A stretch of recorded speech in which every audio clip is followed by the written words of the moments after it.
Good afternoon, I'm Faith Kitchen and I'm Heritage Director for Ecclesiastical Insurance. I am delighted to be supporting the Heritage Alliance's debate on youth and heritage, and I also want to share with you the findings from our recent youth and heritage research study. Engaging the next generation we know is critical to the sustainability and development of the sector. So we wanted to learn how youth engage with heritage, what the barriers are and what the opportunities might be.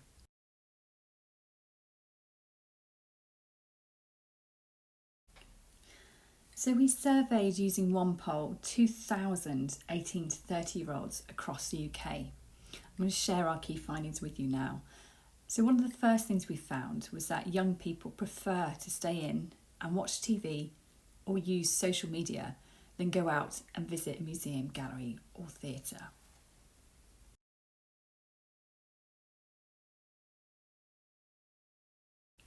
So we also found that 48% of young people never visit stately homes, and that drops to 36% for galleries, 33% for castles, 24% never visit theatres, and only 19% never visit museums. So there's an opportunity definitely to engage more widely with a broader set of young people.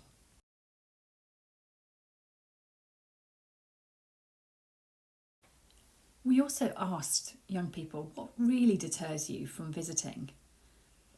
And there were 3 strong and clear answers and responses here. First one, the perception that heritage is boring. Secondly, the distance involved in travelling to heritage attractions. And thirdly, the cost of visiting was also seen as a barrier.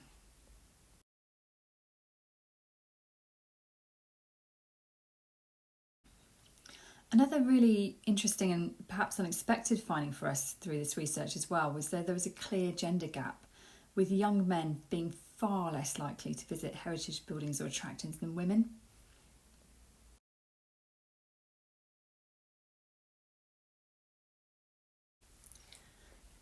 Another key finding was that many young people surveyed had never actually visited heritage organisations as a child, and we found that people who were not taken to visit as a child were far less likely to visit as adults. As an example of this, 60% of those who visited museums as children now visit as adults at least once a year, whilst a huge 69% of those surveyed who never visited as children don't go as adults now either.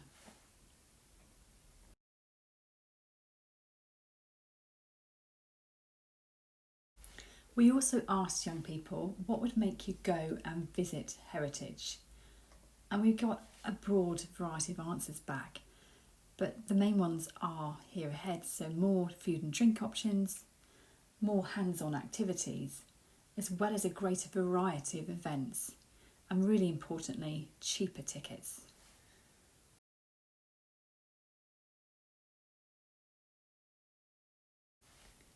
Another key finding was that technology has a huge part to play in engaging more young adults with the UK's heritage.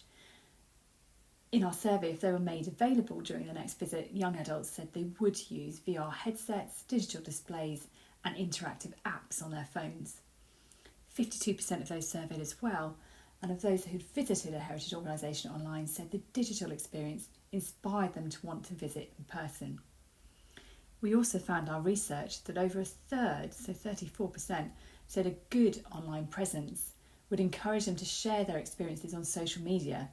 And we know from other research that the pandemic has accelerated the heritage sector's thinking around digital and upskilling the sector through things like the Heritage Alliance Digital Skills Programme.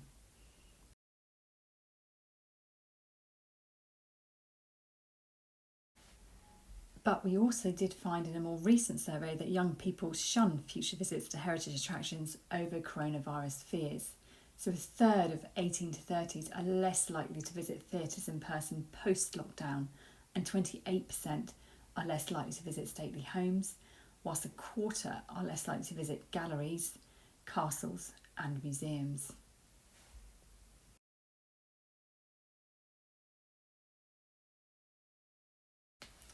Although there was some good news as well. 2/5 of young adults who visited a heritage attraction online during lockdown said they would be willing to pay to access these if they were no longer free. So perhaps that's an opportunity for the sector.